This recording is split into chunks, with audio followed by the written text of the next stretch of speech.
Bonjour à tous, bienvenue pour ce nouveau live du dimanche. Alors, ce matin, je vais vous lire un nouvel extrait du livre « Les 7 réflexes de ceux qui s'en sortent toujours », improvisé, de Séverine Denis. Comme d'habitude, j'ai mis en commentaire le lien pour trouver le livre et également le lien du groupe Réalisation de soi en 5 temps. Donc, même chose, je vous rappelle qu'on fait des lives, je fais des lives dessus, au moins un live par semaine, et ça va se développer un petit peu. En attendant que tout le monde se connecte, petite nouveauté. Je ne sais pas si vous avez vu passer mon autre groupe, le Petit Monde de Tasha, que je vais développer. Je vous en parlerai un petit peu sur la page. J'ai décidé, en fait, sur mes 2 groupes, de publier des petits contes philosophiques, des petites histoires, qui sont très répandues, mais de les lire pour les partager, en fait. Et donc, ce sera sur des lives très courts que je ferai sur le groupe Réalisation de soi en 5 temps et que je partagerai après sur les autres groupes. Donc, voilà. Donc, du coup, par exemple, l'histoire du colibri ou la petite histoire sur la gestion du temps, ce genre de choses. Autre chose, le temps, même chose que tout le monde se connecte. J'ai changé encore de lieu et d'aménagement. Donc, il y aura un petit peu plus de bruit. Déjà, désolée pour ça. Mais voilà, on va faire au mieux pour que ça ne soit pas gênant. Et vous n'hésitez pas à me dire, par contre, si vous ne m'entendez pas. Alors, j'arrive de suite.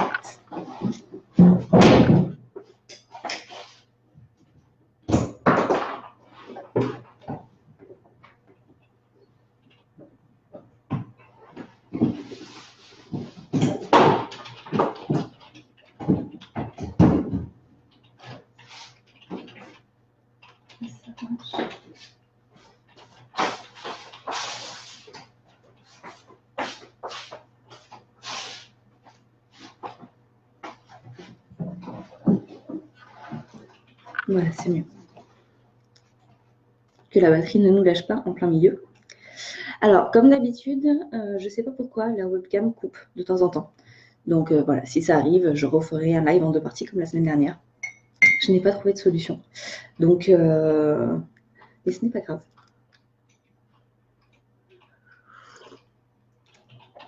Alors, on va commencer. Donc, j'ai choisi un extrait sur l'improvisation, comme d'habitude, vous me direz,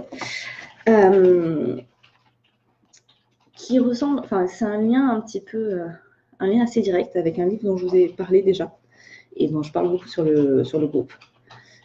Agir et penser comme un chat, de Stéphane Garnier, où justement, Stéphane Garnier observe son chat et philosophe, on va dire, sur le comportement de son chat et essaie de l'analyser et de reporter dans son quotidien ce qu'il a pu analyser sur son chat. Et Séverine Denis, elle a une façon de penser à l'improvisation, de penser à la souplesse mentale et physique qui se rapproche énormément de ce que Stéphane Garnier observe auprès de son chat. Et du coup, Séverine Denis parle beaucoup de la félinité, de l'instinct félin. Très exactement.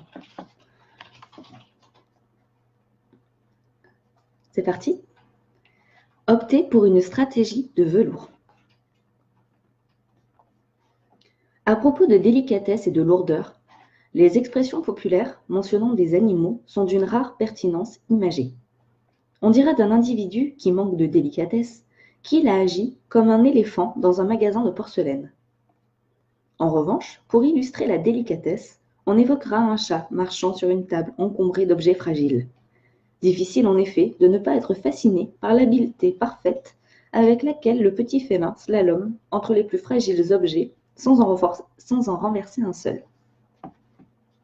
Il quitte ensuite les lieux encombrés par un élégant saut qui fait un discret pouf pour décamper sans se retourner.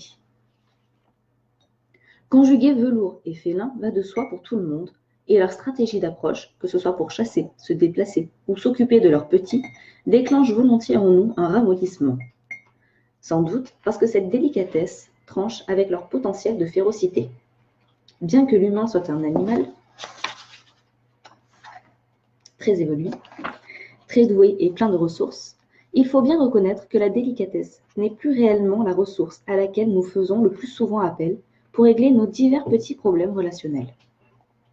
On pourrait me rétorquer que la violence du monde moderne n'incite pas, a priori, à user de délicatesse. Et s'il est vrai que rentrer dans le tas pour nous dégager d'une situation bloquante peut être tentant, nous allons voir que c'est quand même par une approche faite dans le velours que l'on peut plus facilement décoincer une situation.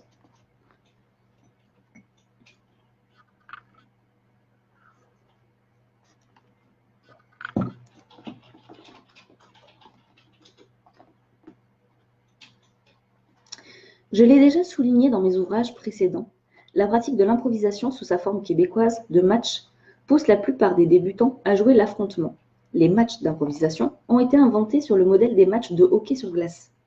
C'est une invention québécoise. Ils ont donc une caractéristique sportive forte. Or, tous les bons improvisateurs se rendent très vite compte que si compétition il y a, les improvisations les mieux réussies sont celles où, sous l'emballage compétitif, les joueurs ont usé de coopération intelligente et de réciprocité pour inventer collectivement une histoire. Les improvisateurs qui ont compris ce processus jouent instinctivement avec davantage d'entre-gens avec les autres joueurs, qu'ils soient de leur équipe ou de l'équipe adverse. Il faut cependant souligner le fait qu'utiliser la coopération au lieu de la prise de pouvoir, leadership, n'est pas un comportement spontané. Le monde compétitif permet effectivement de gagner des points, mais seulement sur l'action courte. Sur le moyen terme, le monde coopératif autorise une réelle qualité de production. Là encore, le parallèle avec les relations humaines frappe l'esprit. Nous l'avons développé plus haut. Le rapport de force est malheureusement plus répandu que le comportement coopératif, et l'idéologie de la mondialisation pousse largement en ce sens. Compte tenu des tensions et instabilités qui se manifestent un peu partout, il n'est pas inutile de redécouvrir les vertus évidentes de la coopération dans nos relations avec les autres. Quelque chose qu'on remarque beaucoup, du coup, lorsqu'on travaille en équipe. Alors, bon, cet extrait, c'est vraiment une mise en situation, en fait. C'est une introduction au chapitre. Ça rapproche beaucoup de ce dont on parlait les semaines précédentes, où justement, on est dans une société très individualiste, de par la pression en fait ambiante de nos quotidiens. Voilà.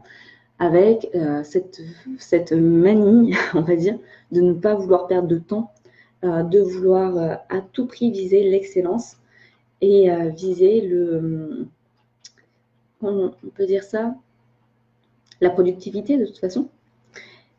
Et voilà, ne pas perdre de temps, mettre chaque minute à contribution pour faire quelque chose, pour se développer.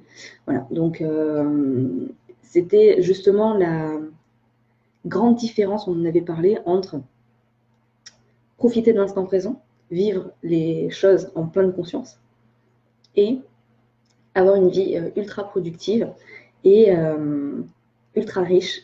Voilà. On va dire courir dans tous les sens, même si ce n'est pas tout à fait le cas. La frontière entre les deux est extrêmement faible, entre justement vivre sa vie à 100 à l'heure pour ne pas avoir de regrets, et à côté de ça, justement, vivre suffisamment bien tout ce qu'on vit pour maintenir un petit peu prise sur les événements et pas laisser le temps filer entre nous deux.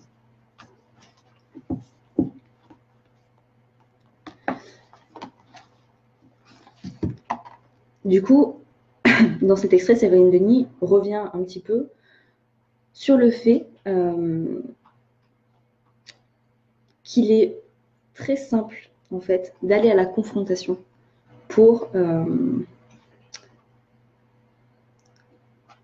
comment dire, réussir à imposer ses idées ses choix aux autres en fait.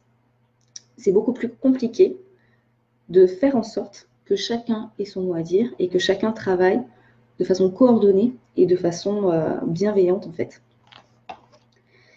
Et là où c'est très intéressant de travailler sur l'improvisation artistique, c'est que justement, une improvisation ne peut pas être bonne plutôt, sans le travail d'équipe.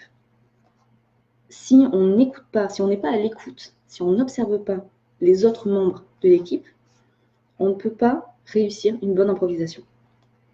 Et c'est en ça que c'est très intéressant de rapprocher l'improvisation artistique à notre vie au quotidien. Suite de l'extrait. Toutes les situations dans lesquelles nous nous crispons réveillent en nous un sentiment d'impuissance, de crainte, d'inhibition ou de sidération. Les colères rentrées devant un aîné ou une hiérarchie qui nous bouscule ou nous perturbe débouchent en général sur un blocage. Certains ne bronchent pas, d'autres ruent dans les brancards. De toute façon, l'une ou l'autre de ces réactions débouche souvent sur un conflit larvé ou ouvert. Ne pas savoir sortir d'un échange difficile ou d'une situation problématique produit toujours de la frustration. Et la frustration engendre presque toujours de la colère. C'est un cercle infernal qui fait des dégâts partout. L'improvisateur qui bloque une histoire et une personne qui cherche à garder la main à tout prix. Dans l'intérêt de la poursuite de l'histoire qui s'écrit en temps réel, il a tout intérêt à relâcher sa prise en ouvrant le jeu et l'échange. Il est toujours plus payant de lâcher prise et d'user d'un peu de diplomatie si l'on veut relancer un échange ou simplement se dégager d'une situation figée. Faire patte de velours, pour reprendre l'expression populaire, ne signifie pas pour autant que l'on use de malice ou de manipulation. Comme l'image l'indique, la stratégie de velours consiste avant tout à assouplir, d'abord en soi, la tension montante. User de diplomatie est souvent une façon de faire un peu plus dans le velours.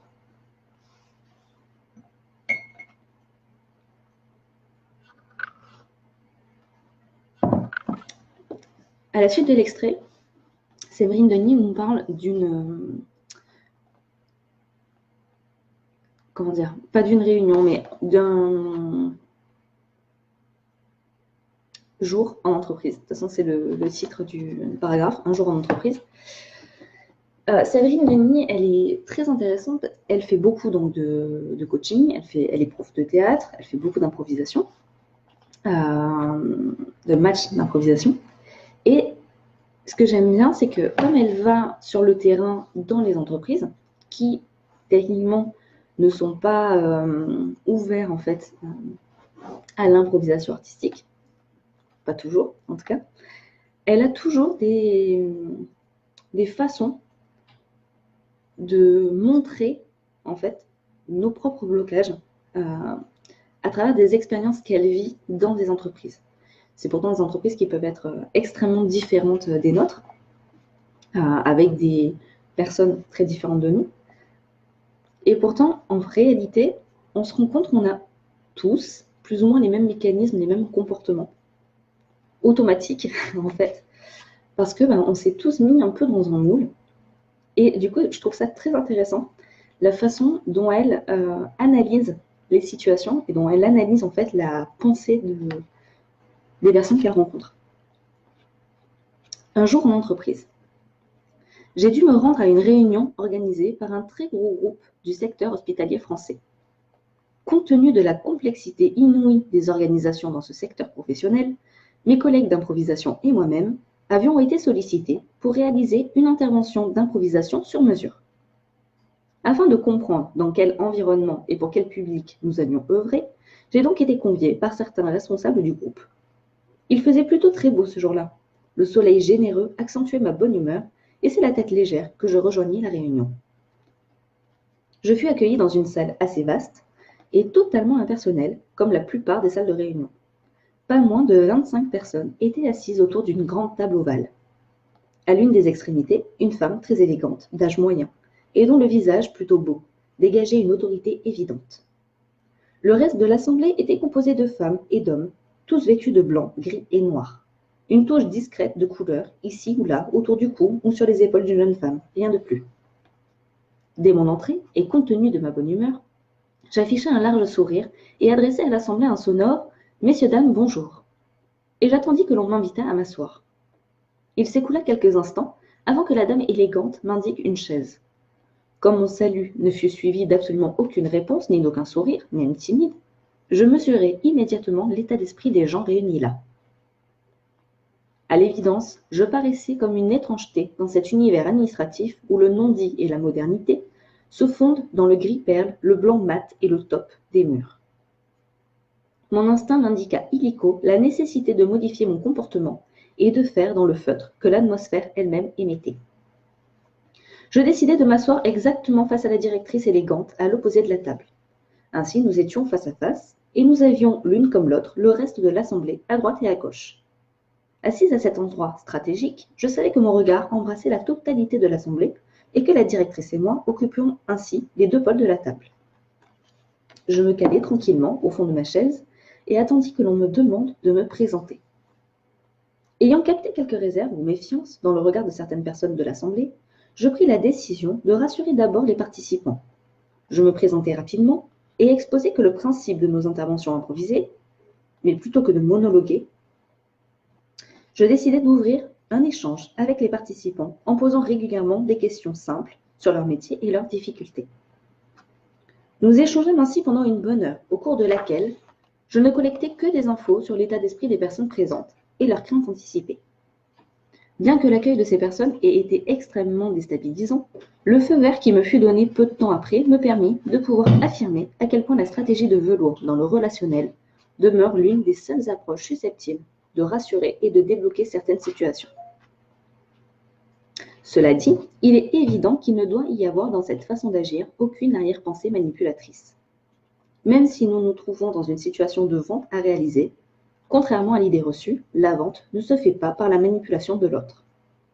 L'acte de vente est avant tout un numéro de séduction dans lequel les protagonistes ne sont pas dupes l'un de l'autre. Plus on respecte le terrain et les façons d'être d'autrui, et plus le courant passe positivement. Ce n'est pas non plus uniquement la somme des infos techniques et financières qui permet de remporter un match, un marché ou une vente, mais bel et bien l'envie que nous donnons à nos interlocuteurs de travailler avec nous. Cela explique pourquoi la stratégie de velours, respectueuse d'autrui, entretient toujours la circulation des énergies et le relationnel. Inutile de rentrer dans le tas pour débloquer une situation. À propos de ce genre de comportement, François Julien, professeur à l'Université Paris 7 et directeur de l'Institut de la pensée contemporaine, démontre, dans son petit ouvrage « Conférence sur l'efficacité », la différence fondamentale entre l'approche stratégique des Chinois et celle des Occidentaux pour changer et régler certaines situations. Il écrit « La Chine, qui tend à cultiver le genre historique, mais est demeurée indifférente au grand récit, fait apparaître combien l'histoire s'éclaire, au contraire, non selon le mode bruyant de l'action, mais selon celui silencieux de la transformation. » Il ajoute « Ainsi le stratège, de même que le sage, n'agit-il pas, mais il transforme. » Cette attitude stratégique de velours, silencieuse, pour aborder le monde et les situations difficiles, n'exclut en aucun cas le passage à l'action au moment opportun. Mais il est évident que notre culture occidentale, construite sur l'affrontement direct et sur l'imposition des méthodes rationnelles de contrôle, déclenche systématiquement des blocages, là où l'avancée silencieuse produit une transformation des rapports et des positions.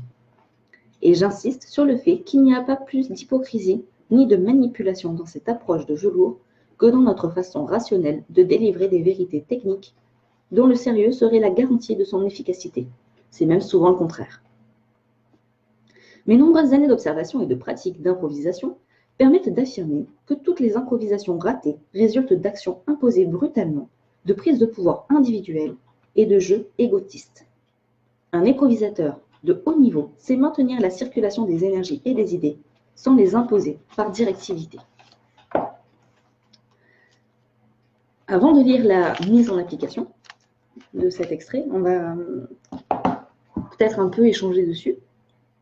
Alors, café d'abord. J'espère que vous êtes équipés aussi.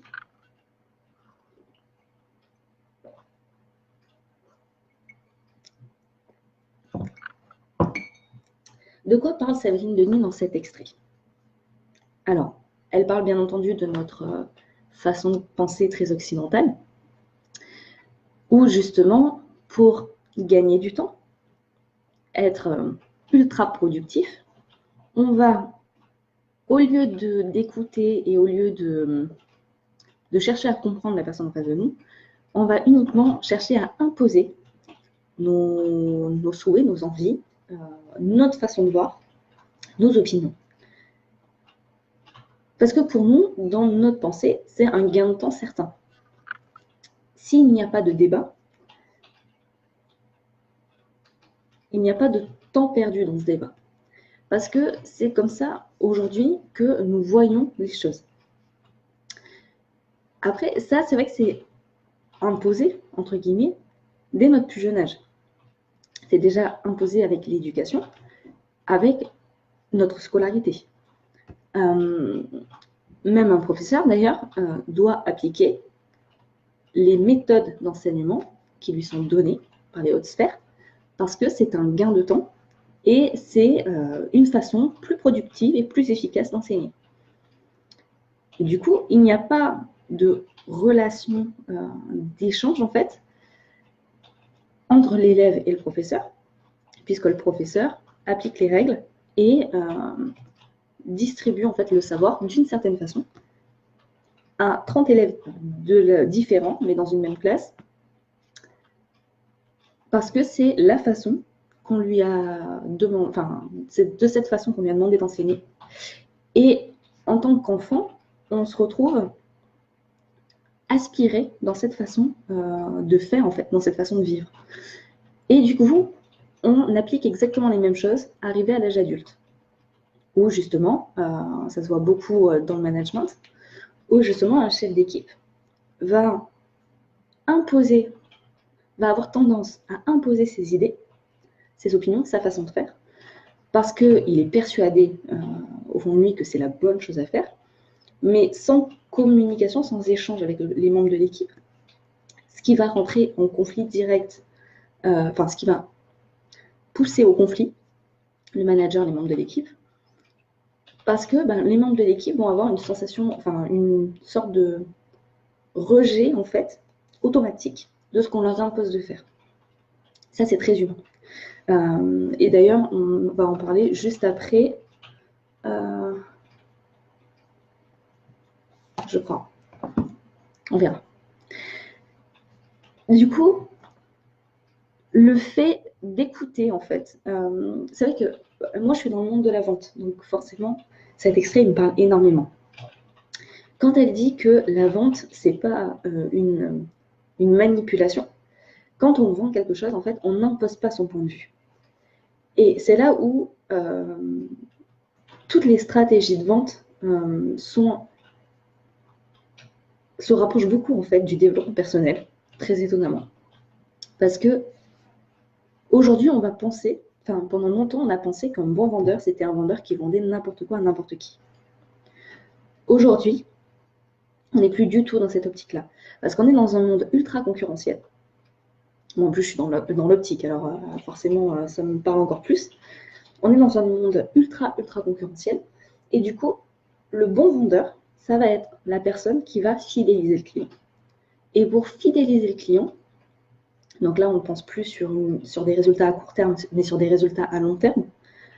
Ce qu'on devrait de toute façon penser pour nous aussi dans notre quotidien, dans notre vie, et pas qu'au niveau professionnel.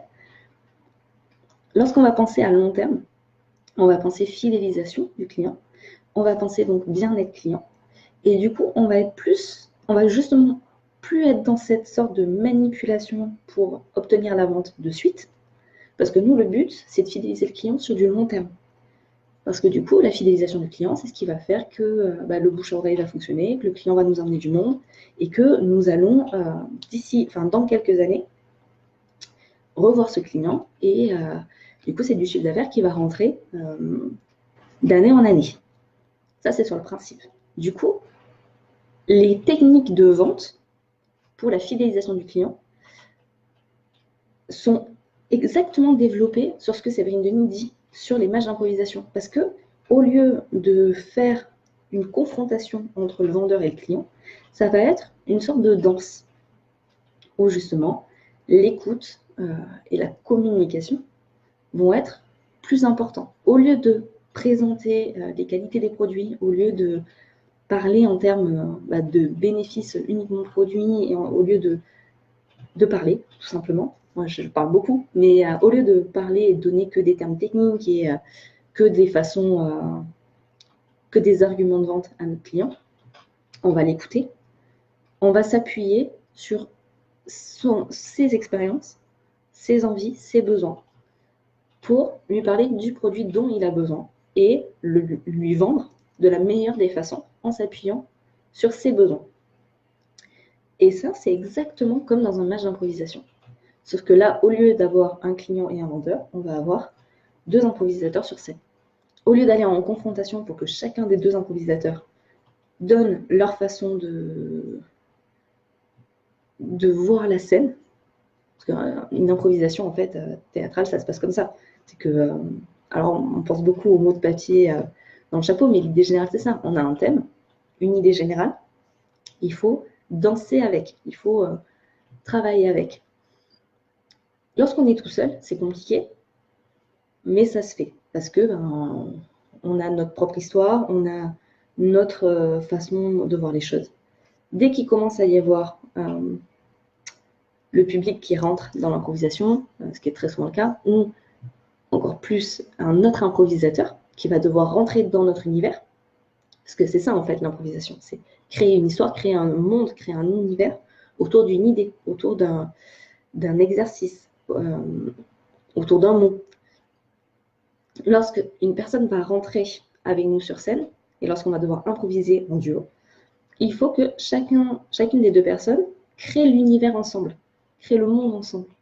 Et donc, pour ça, l'écoute, parce qu'il n'est pas question de se parler et de créer un univers comme on écrirait un livre, ou comme on écrit un scénario, là, c'est uniquement l'écoute et l'observation qui va nous permettre de créer une histoire qui soit pas forcément crédible, parce que ça peut aller n'importe où, mais en tout cas qui soit fluide, qui soit intéressante à regarder et qui soit amusant, drôle, qui soit triste, voilà, en fonction de où on veut mener le public. Et ça, c'est exactement aussi comme ça que doit se passer le travail d'équipe.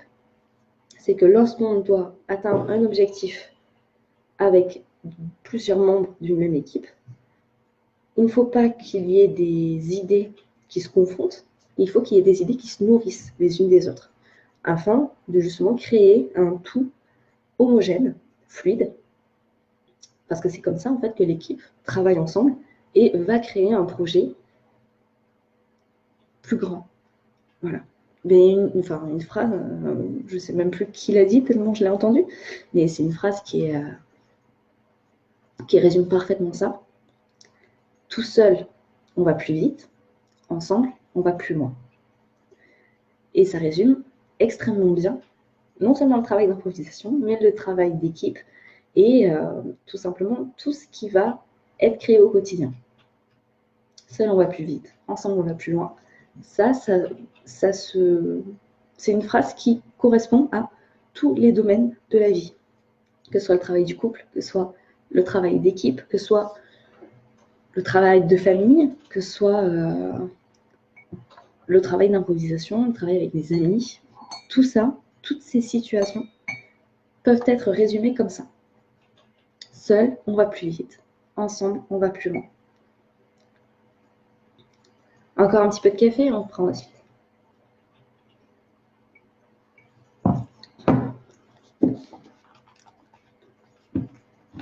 Mise en application par un petit exercice du chapitre qu'on vient de lire. Gants de velours. La vie quotidienne est truffée de petites occasions au cours desquelles nous optons presque toujours pour le rapport de force. Les habitudes comportementales sont beaucoup plus puissantes que notre volonté de changer. Il faut donc encore une fois s'entraîner à être davantage conscient de soi-même. Partant de là, tâchez de repérer consciemment la prochaine petite situation de votre vie quotidienne où vous êtes susceptible d'opposer vos idées ou votre position à autrui. Il n'est pas nécessaire que ce soit un échange sur un sujet grave. Au contraire, les prétextes légers font tout autant l'affaire. Observez-vous et prenez conscience de comment vous exposez et expliquez votre point de vue et vos préférences. Si vous vous rendez compte que vous ne démordez pas de votre position, essayez d'abord de faire descendre votre tension intérieure. Puis avancez vos arguments par petites touches, sans imposer quoi que ce soit. Avancez ainsi sans brutalité ni autorité. Si vous sentez qu'à un certain point, votre interlocuteur bloque à nouveau, n'allez pas plus loin. Restez là où vous êtes comme un félin qui renonce à bondir et attend une prochaine opportunité. Après l'échange ou le débat, comment vous sentez-vous? En principe, beaucoup plus serein et moins tendu pour envisager un autre échange. C'est pas le plus simple de ne pas aller à la confrontation. Et fuir la confrontation, c'est pas non plus la bonne chose. Là, on ne vous dit pas de fuir l'échange, de fuir la confrontation, au contraire. On vous dit juste de la vivre autrement. D'analyser les moments de tension, en fait, que vous pourriez avoir. Je vais du coup m'appuyer sur ma propre façon, d'accord, de faire, ma propre histoire plutôt. Je vais vous raconter ma vie comme d'habitude. Nous, le travail d'équipe, c'est compliqué, dans le sens où, dans le magasin, on est ouvert sur de très très longues plages horaires, et on n'est pas forcément très nombreux. Du coup, on fait beaucoup de tâches qui ont tendance à s'accumuler. Je ne suis pas la plus ordonnée des personnes, et c'est vrai que j'ai tendance à vouloir trop faire de choses dans un temps imparti. Justement, j'apprends à vivre l'instant présent, mais j'apprends à le faire. Ce n'est pas encore naturel pour moi. Comme tout changement, comme toute transformation du quotidien, lorsqu'on a des mauvaises, entre guillemets, façons de faire, pour transformer ça dans une meilleure façon de faire qui nous correspond plus, ça demande un certain travail mental et physique. Du coup, cette envie de combler et d'en faire trop et de tout gérer, d'essayer de tout faire, d'essayer de tout comprendre, d'être la plus efficace possible, est ultra contre-productive pour moi. Parce que du coup, au lieu de gérer les tâches l'une après l'autre, afin d'essayer de ne pas faire attendre les clients, d'être plus efficace, de faire plus de chiffres, parce que c'est ce qu'on me demande aussi. Mais voilà, d'être plus efficace, d'accueillir mieux les clients et surtout de ne pas les faire attendre, en fait. J'en arrive à me mettre une pression assez incroyable parce que du coup, au lieu de faire tâche après tâche, je fais plusieurs tâches en même temps. Mais je ne les résous pas, je les empile. Je ne sais plus si c'est ici ou sur le groupe que je disais, il y a une petite fable, entre guillemets, qui explique que toutes les tâches qui peuvent être faites en moins de 5 minutes doivent être faites immédiatement et ne doivent pas être reportées. Parce que toutes les petites tâches de 5 minutes, une fois qu'elles s'empilent, ça peut durer des heures.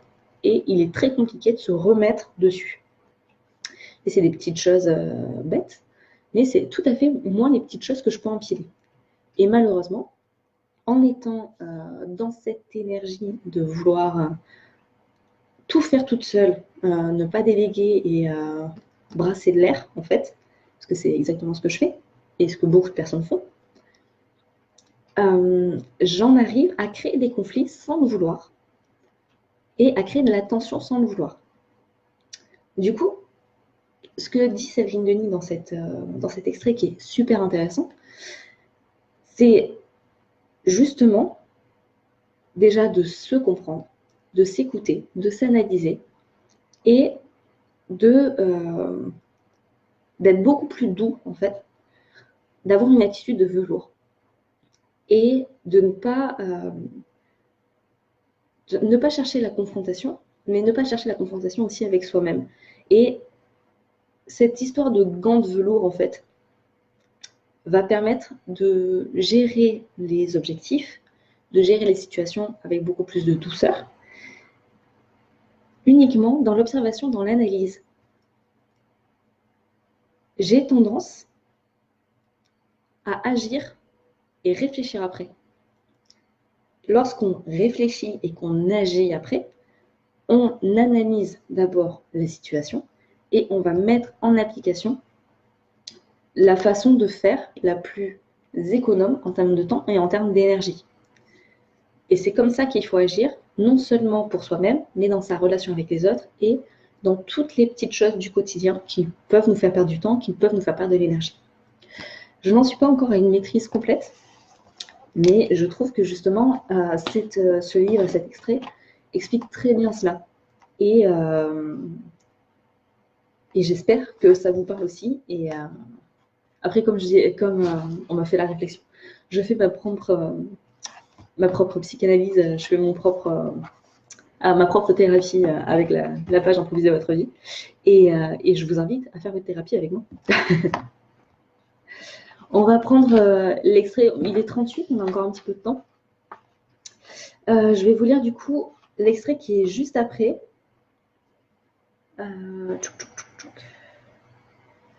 Ça fait quand même beaucoup.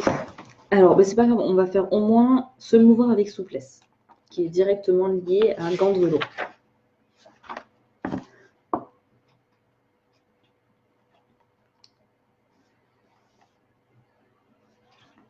Bien entendu, la souplesse va avec la stratégie de velours. Comme le démontrent depuis quelques années les neurosciences, la souplesse ne concerne pas uniquement notre corps, mais également nos neurones. La plasticité neuronale joue un rôle fondamental dans le maintien de nos activités cérébrales et dans leur dynamisme. Mais nous savons aujourd'hui que notre cortex crée de nouvelles extensions par connexion neuronale lorsqu'un nouveau comportement est répété suffisamment longtemps. Un changement d'habitude, donc. L'apprentissage n'est rien d'autre que la répétition de nouveaux comportements qui entraînent par conséquent une nouvelle vision sur un sujet ou une situation. Le problème de tout progrès comportemental dépend de l'intérêt que l'on apporte à l'objet du changement. L'enjeu du changement est également un facteur de réussite non négligeable. Donc, avoir un but pour démarrer le changement, pour mettre en place le changement. Tout progrès oblige à changer, et l'on sait que dans tout changement, on perd quelque chose, mais on gagne autre chose. C'est-à-dire que je remplace un ancien comportement par un nouveau, mais en réalité, on ne perd rien, on transforme l'ancienne attitude. Les réticences au changement viennent souvent de cette crainte de perdre une habitude qui, comme toutes les habitudes, est sécurisante. On parle ici de zone de confort. Même si je ne suis pas complètement serein dans ma vie, dans mon quotidien, c'est une façon de faire qui m'est propre, que je connais, que je maîtrise. Et changer ma façon de faire, ça veut dire prendre des risques et sortir de ma zone de confort. Pour autant, la plasticité neuronale, comme nous venons de le préciser plus haut, n'entraîne pas de véritables pertes, elle élargit nos moyens. À vrai dire, nous gardons profondément ancré en nous un schéma structurel de base. On parle alors de tempérament. Grâce à la capacité plastique de notre cerveau, nous pouvons augmenter nos compétences et nos savoirs. Et c'est bien en cela que la pratique de l'improvisation devient un moyen ludique très intéressant. En effet, si l'observation démontre sans ambiguïté que les cerveaux occidentaux modernes fonctionnent majoritairement sur les modalités du cerveau gauche, les contraintes de jeu d'improvisation réactivent fortement les fonctions du cerveau droit. Rationalité contre créativité. Nous avons déjà mentionné l'affaire des cerveaux gauche et droit, qui est bien entendu une approche simplifiée à dessein. Tout ce qui concerne notre cortex est évidemment beaucoup plus compliqué que la réduction à 2 hémisphères. Mais nous nous référerons volontairement à ces approches simplifiées pour mieux comprendre de quoi nous parlons lorsqu'il est question de changement et d'apprentissage. Nous ne sommes pas sur un cours de neurosciences, donc voilà, on va simplifier tout ça. Le cerveau droit, ça va être que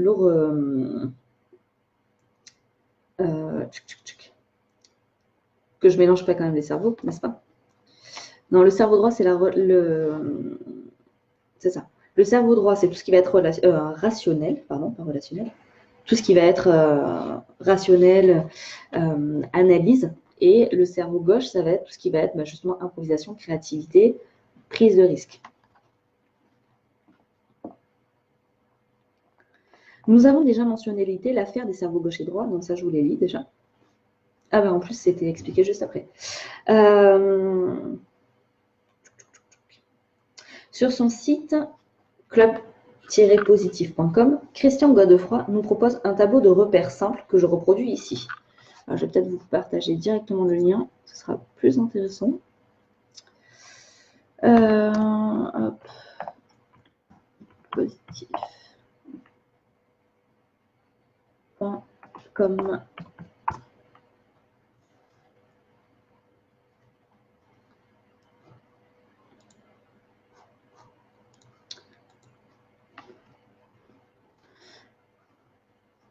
Et hop, je vous le partage dans les commentaires.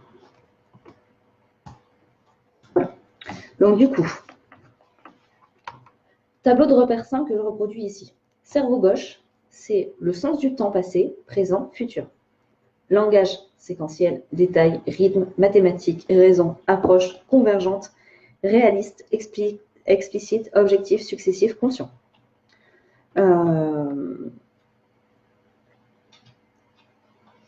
Cerveau droit, temps présent, compréhension du langage des émotions, orienté vers les formes, spatiales, mélodie, géométrie dans l'espace, intuition, approche divergente, impulsif, subjectif, simultané, inconscient. Du coup, c'est l'inverse. Cerveau gauche, c'est tout ce qui va être très réaliste, analyse, et c'est le cerveau droit qui va être improvisation, créativité. Nous comprenons mieux pourquoi la pratique de l'improvisation est un outil fondamental dans toutes les situations instables. Techniquement, oui, puisque du coup, l'improvisation, ça va un peu piocher des deux côtés. Parce qu'on va quand même avoir le côté analytique,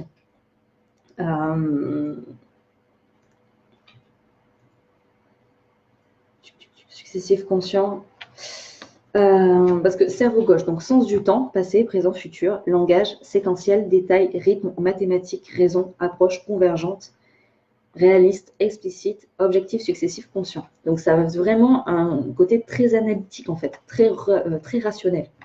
Donc analyse d'une situation, observation, écoute. Ça va être plutôt le cerveau gauche du coup. Et cerveau droit, temps présent, compréhension du langage des émotions, orienté vers les formes, spatiales, mélodie, géométrie dans l'espace, intuition, approche divergente, impulsif, subjectif, simultané, inconscient.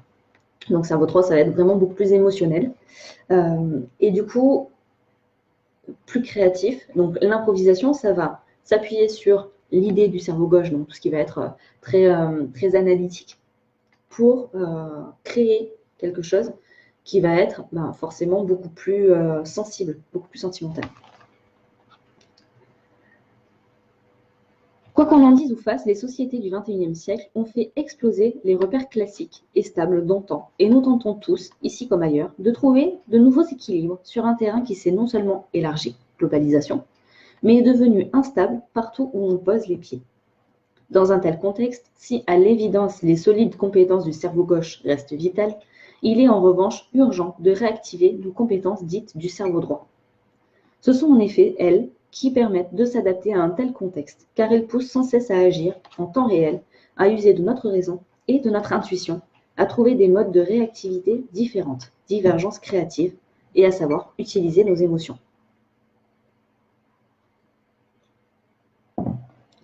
Comme l'explique très bien Christian Godefroy, la rigidité mentale vient du conflit que se livrent les deux hémisphères cérébraux dès qu'il y a tentative de changement d'habitude. L'hémisphère gauche déploie une énergie colossale et très efficace pour maintenir sa prédominance. Le cerveau droit est un fantaisiste créatif et émotif qui se fiche des règles classiques. C'est pour cela que la véritable création ne peut surgir que d'expériences du cadre habituel et qu'elle ne doit pas être confondue avec l'innovation, qui n'est qu'une reconfiguration améliorée de quelque chose de déjà existant. Par exemple, nos téléphones portables sont des innovations. Ils sont le fruit d'une ingénieuse recombinaison de plusieurs inventions anciennes. Pour acquérir davantage de souplesse mentale, il nous faut donc, d'une manière ou d'une autre, nous lancer des défis nouveaux et les intégrer dans une pratique répétée. Par ailleurs, être souple ne signifie pas non plus que l'on soit mou ou plus influençable. Comme le fait remarquer Catherine Malabou, il y a l'idée dans la souplesse d'une capacité à reconfigurer son cerveau, donc ses actes, pour ne pas atteindre le point au-delà duquel tout matériau plastique explose. Cette nécessaire souplesse permet alors ce que B. Cyrulnik nomme la résilience. Donc Catherine Malabou a écrit « Que faire de notre cerveau ?» L'intérêt de la souplesse mentale tient à la résistance qu'elle nous apporte. La rigidité finit toujours par atteindre un point de rupture qui déclenche une cassure, le fameux burn-out des surmenés. Nous l'avons déjà dit plus haut, un mauvais improvisateur bloque le développement d'une histoire. Dans une improvisation, les joueurs apprennent à alterner la position de leader et celle de suiveur. Ils s'accommodent des contraintes que chaque autre joueur crée par sa propre présence dans le jeu. À la façon d'un félin qui se déplace dans un environnement complexe et changeant, l'homme du XXe siècle doit retrouver une véritable souplesse d'adaptation tout terrain. Au milieu de l'ère de jeu, l'improvisateur, seul ou non, apprend progressivement à se tenir immobile pour écouter et observer. Il se déplace en prenant en compte les propositions d'autres joueurs entrants. Il surgit dans le jeu, mais sait aussi disparaître de l'heure de jeu ponctuellement. À tout moment, il peut revenir dans le jeu, après avoir évalué la pertinence de son retour. Quel que soit dans notre environnement professionnel ou privé, les situations contraignantes sont légion. Il est particulièrement difficile de sortir des cadres d'organisation et encore plus dur de se défaire de nos propres cadres mentaux. Nous pouvons donc prendre le problème sous un autre angle et profiter en quelque sorte des contraintes imposées pour développer notre souplesse relationnelle. La souplesse d'adaptation, typique en improvisation, vient du fait que chaque joueur est libre de faire des propositions. Le seul cadre étant l'ensemble des règles communes du jeu.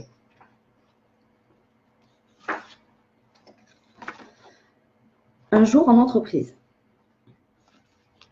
Poussés par les nouvelles lois que la mondialisation produit, beaucoup de grosses entreprises ont été réorganisées selon des critères parfois assez cocasses. L'organisation par BU, comprendre Business Unit, qui n'est rien d'autre qu'une compartimentation de diverses activités à l'intérieur d'un même groupe, a produit certaines aberrations dans le mode de travail. En effet, les divers acteurs de l'entreprise, qui avaient l'habitude de travailler en coopération, se sont retrouvés en compétition avec leurs anciens collaborateurs, les uns devenant les clients des autres.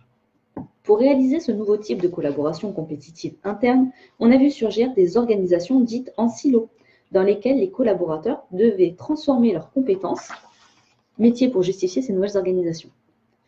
Une véritable contorsion mentale quand on a un cerveau formé en technique et auquel on demande de passer à un comportement relationnel façon commerciale. Rien de surprenant à ce que bon nombre se cassent les dents sur cette quadrature du cercle.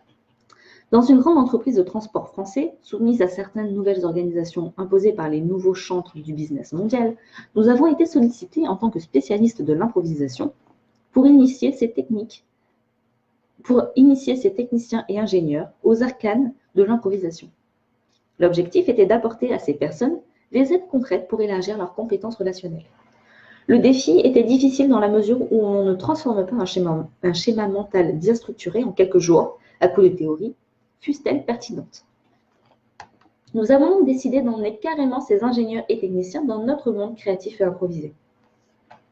C'était la seule façon de faire expérimenter en vrai ces nouvelles façons de penser absolument nécessaires pour acquérir toute nouvelle compétence. Nous avons proposé la création de CNET sur le thème de ces nouvelles compétences. Ils devaient les réaliser uniquement par l'improvisation, c'est-à-dire sans écrire de texte, en autonomie totale concernant le casting des rôles et le mode de traitement. C'était pour eux une façon de travailler totalement incongrue dans leur monde professionnel. Compte tenu du temps très court pour réaliser ce défi, toute directivité ou rigidité était de fait limitante.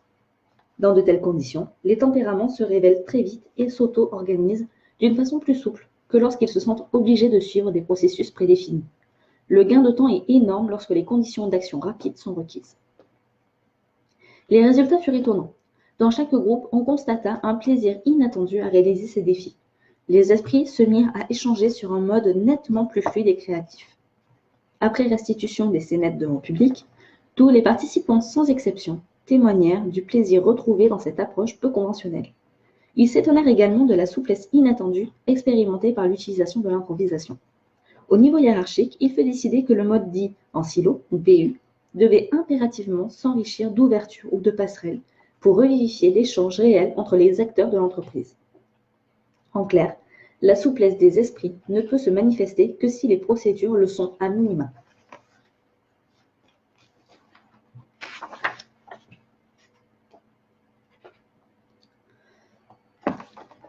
C'est à vous.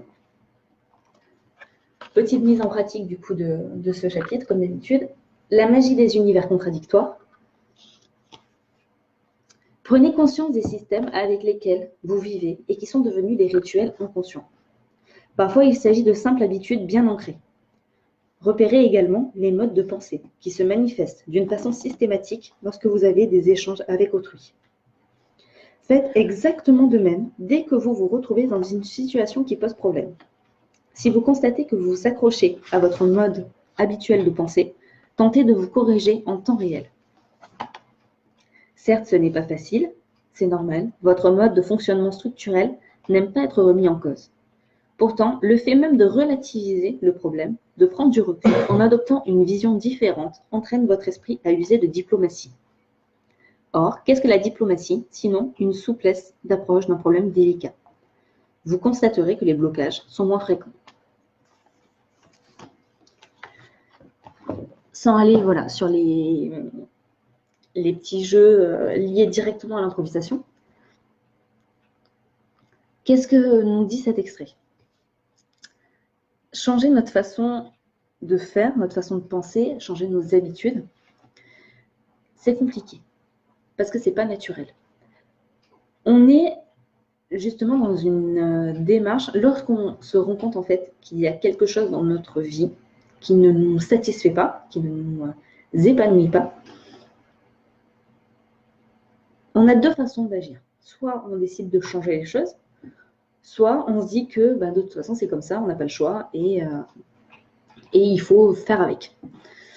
Dans la première situation, on peut vite brasser de l'air si on n'a pas les bonnes façons de faire pour modifier justement notre façon, transformer notre façon de voir les choses. Et dans la deuxième situation, on va créer beaucoup de frustration en nous et autour de nous, parce qu'on va diffuser une énergie, on va dire, négative, liée à cette impression d'être prisonnier de sa vie et d'être prisonnier d'une situation qu'on ne maîtrise pas.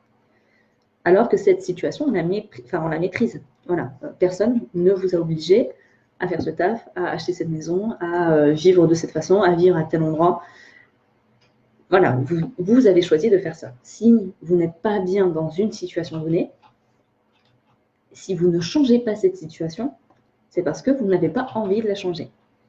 Et pas parce que vous êtes prisonnier de cette situation.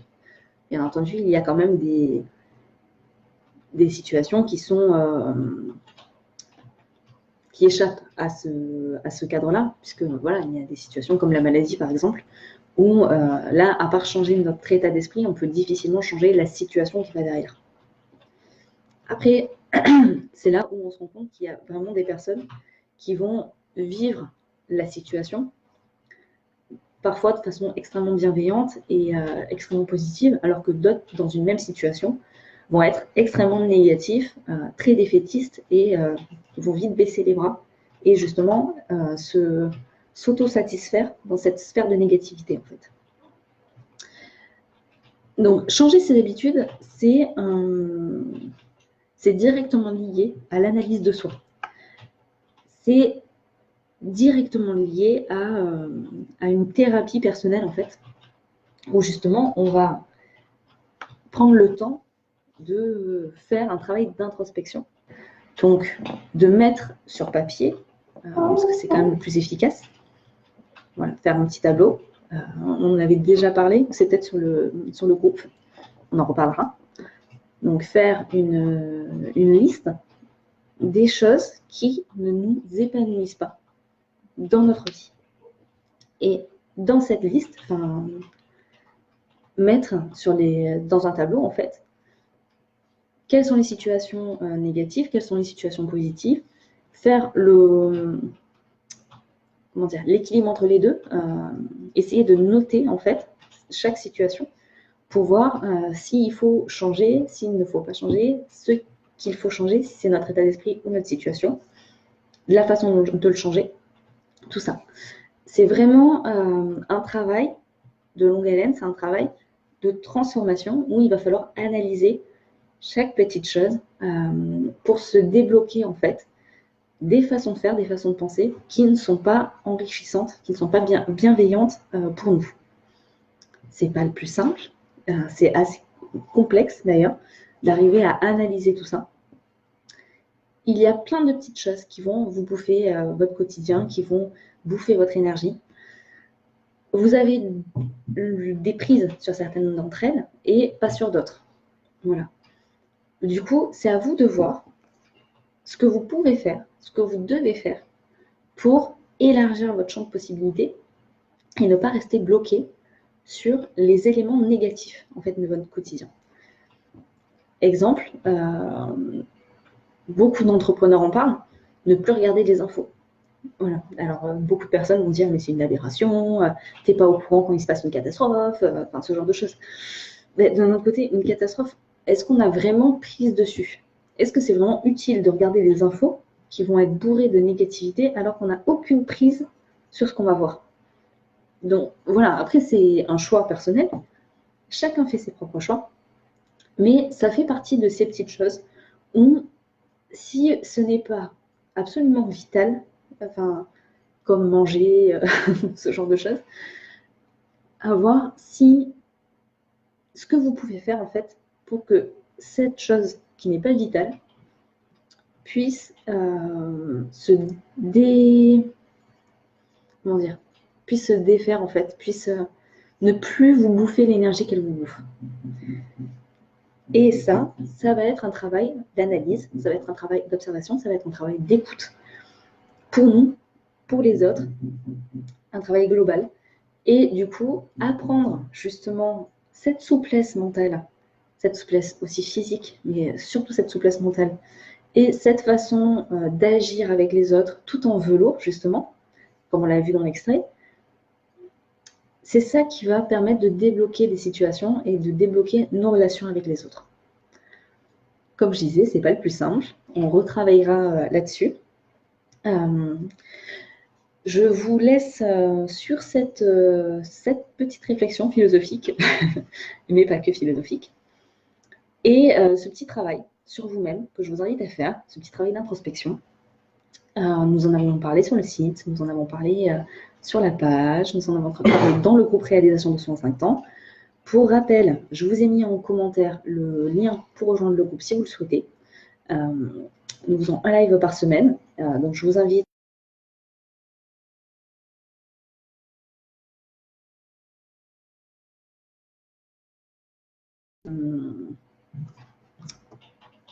attention, je ne suis pas thérapeute, pour ceux qui font déjà voilà, une thérapie personnelle, un travail de développement personnel. Voilà.